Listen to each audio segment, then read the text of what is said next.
Bonsoir à tous, bienvenue à 24-60. 10 décembre, Journée internationale des droits de l'homme, où ça porte encore le nom de droits de l'homme pour les Nations unies. Un fait marquant de cette journée, la décision de la Haute Cour britannique d'extrader le cofondateur de Wikileaks vers les États-Unis. Julian Assange y est accusé d'espionnage. Là-dessus, on écoute sa conjointe, l'avocate Stella Morris. How can these courts approve an extradition request under these conditions? How can they accept an extradition to the country that plotted to kill Julian, that plotted to kill a publisher because of what he published?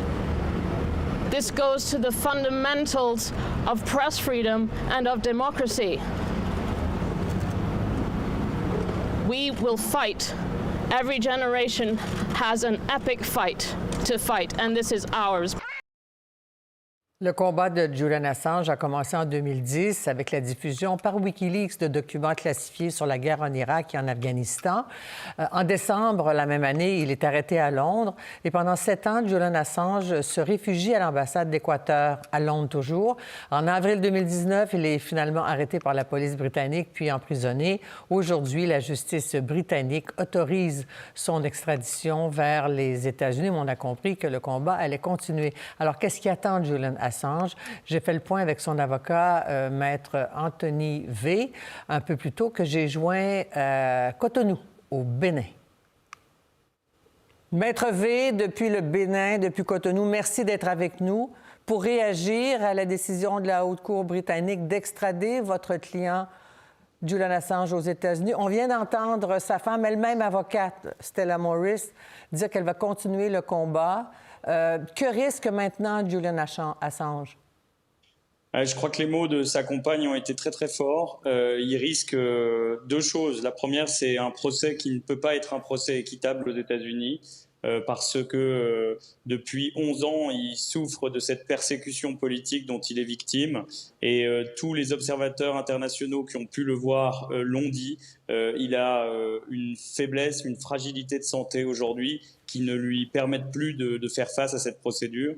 Et évidemment, s'il était extradé, en dépit des garanties que soutiennent les États-Unis, non seulement il ne pourrait pas avoir un procès équitable, mais il serait en plus soumis à un traitement inhumain et dégradant. C'est pour ça que, comme Stella Morris le dit, on a raison de se battre et que chaque génération doit se battre pour quelque chose et qu'effectivement notre génération doit se battre pour ça parce que c'est le droit à être informé qui est en cause. Oui, Julian Assange et ses alliés internationaux, même jusqu'aux Nations unies, ont toujours défendu que Julian Assange pratiquait le journalisme en diffusant des documents et des vidéos. On va présenter cette vidéo absolument dramatique qui est au cœur même de ces accusations, diffusée en 2010 avec le soutien ou la participation de Chelsea Manning. Cette vidéo, on voit des soldats américains tuer des civils irakiens. Je vous mets en garde, mesdames, messieurs, à la maison.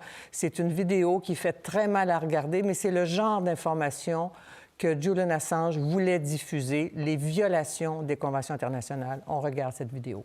Come on, fire! Hey, Roger. Keep shooting.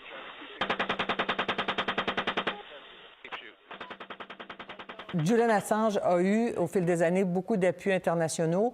Aujourd'hui, on apprend que même des députés français souhaiteraient qu'il trouve asile, trouve refuge en France. Pour contrer cette extradition aux États-Unis, quelles sont les autres options sur le plan international? Où sont ses appuis maintenant? Il a reçu le soutien de beaucoup de démocrates en Allemagne, en Suisse, en France, dans beaucoup de pays. Et je veux dire que le soutien populaire qu'il a est immense. Malheureusement pas celui des démocrates américains. Et il faut se souvenir qu'en réalité, tout part de là. Donc il n'y a qu'une pression internationale forte sur l'exécutif américain qui pourra faire en sorte que cette persécution s'arrête. Sinon, elle va continuer à prendre différentes formes. Ça fait déjà 11 ans que Julian Assange se bat, il est à bout de force, il est épuisé. Et aujourd'hui, il n'y a qu'un réveil populaire, j'ai envie de dire comparable à celui qu'il y avait pu avoir pour Nelson Mandela, qui est capable d'enrayer ce processus funeste. la demande d'extradition, les nombreuses accusations contre Julian Assange, donc, portent sur la révélation de documents classifiés confidentiels sur la guerre en Irak et en Afghanistan. Les États-Unis, les procureurs américains plaident que M. Assange a mis en péril la sécurité nationale et la vie de sources importantes pour la défense nationale. Qu'avez-vous répondu à cet argument? Il faut que vous sachiez que cet argument a été finalement retiré par les États-Unis, puisqu'ils ont été dans l'incapacité de démontrer qu'effectivement des personnes physiques avaient été mises en danger. Donc le débat s'est déplacé, comme c'est toujours le cas dans le dossier Assange. Dès qu'un argument, on va dire, est fallacieux et est mis en évidence, les États-Unis changent pour un autre argument. Donc non, M. Assange n'a pas mis en danger des personnes et n'a pas mis en danger du personnel diplomatique. Il n'a fait que révéler des informations vraies, les espionnages de dirigeants étrangers par les États-Unis, les crimes de guerre commis par les militaires américains sur des civils, et aujourd'hui il est poursuivi uniquement pour avoir révélé des informations vraies. Je rappelle que ces informations ont été divulguées par Wikileaks en partenariat avec tous les plus grands quotidiens internationaux dans le monde entier, et qu'aujourd'hui il est le seul qui depuis 2 ans croupit en prison comme s'il était un terroriste ou un prisonnier de guerre, ce qu'il n'est pas. C'est un homme de paix, c'est quelqu'un qui n'a jamais prêché la violence, et aujourd'hui il devrait être à minima placé sous contrôle judiciaire pour préparer sa défense. Les États-Unis vous offrent des garanties qu'il serait traité humainement s'il était extradé, qu'il serait dans une prison normale, je le dis entre guillemets, qu'il ne serait pas maltraité et qu'il pourrait éventuellement purger sa peine en Australie, son pays d'origine. Vous réfutez, vous n'acceptez pas les garanties offertes par les procureurs américains? En fait, ce que vous me dites me fait froid dans le dos. Quand je sais que j'ai visité moi-même Julian Assange à la prison de Belmarsh et que c'est un individu qui aujourd'hui est un fantôme, absolument dans la difficulté de se concentrer, et il est complètement esseulé depuis plus de 2 ans. Donc l'idée que parce qu'il ne va pas finir dans un camp, mais dans une prison dite de haute sécurité, on offre des garanties à cet homme. Je rappelle qu'aujourd'hui il n'a jamais été condamné, il n'a jamais été jugé, et que pourtant ça fait 11 ans qu'il n'a pas vu la lumière du jour, encore une fois, pour avoir commis un crime qui n'existe pas, à savoir avoir révélé la vérité.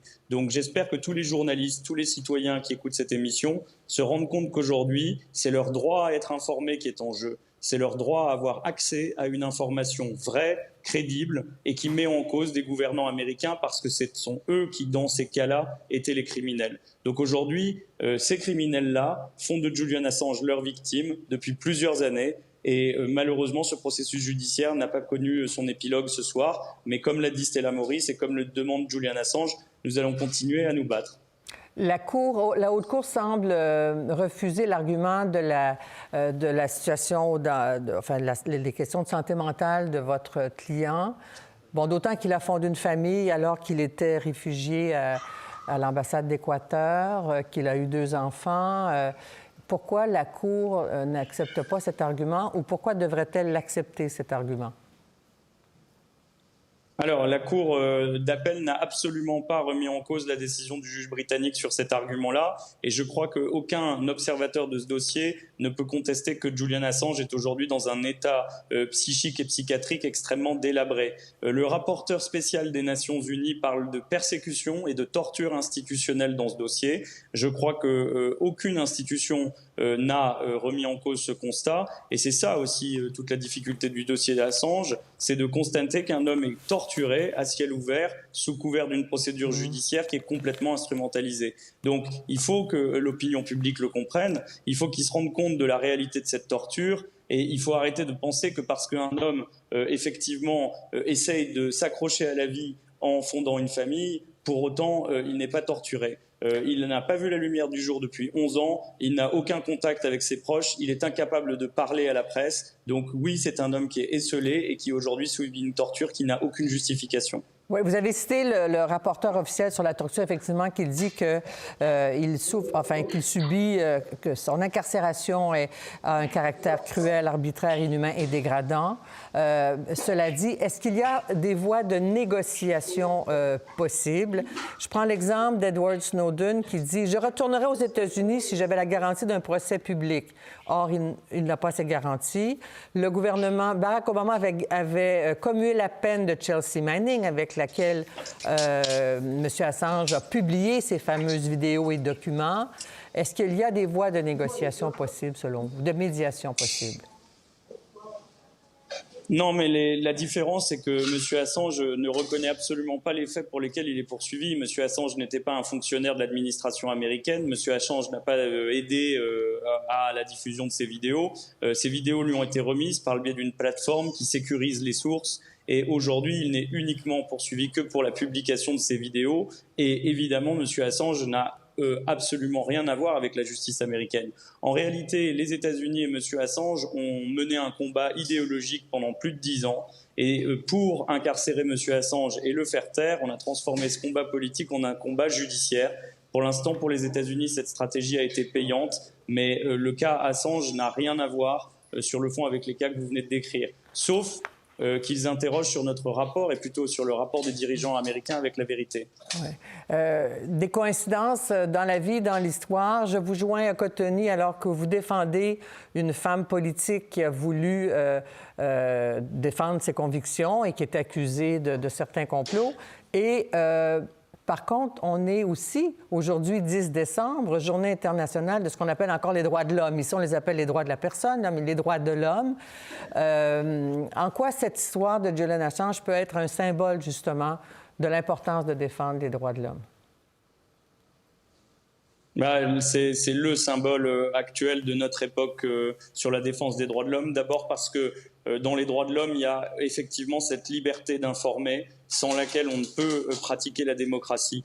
Sans avoir accès à une information fiable, transparente, qui nous permet d'exercer notre sens critique, tous nos droits démocratiques ne sont que de vaines promesses. Et deuxièmement, il y a aussi la dignité d'un homme, le fait qu'il ne soit jamais soumis à un traitement inhumain et dégradant. Ça aussi, c'est dans les droits de l'homme, comme on les appelle, et je peux vous dire que depuis plus de 10 ans, la personne de Julian Assange est soumise à un traitement inhumain et dégradant. Donc, les droits de l'homme, c'est un objectif pour lequel les gens de bonne volonté se battent au quotidien, et il est malheureux qu'en ce jour d'anniversaire des droits de l'homme, malheureusement, nous ayons à commenter une si triste décision.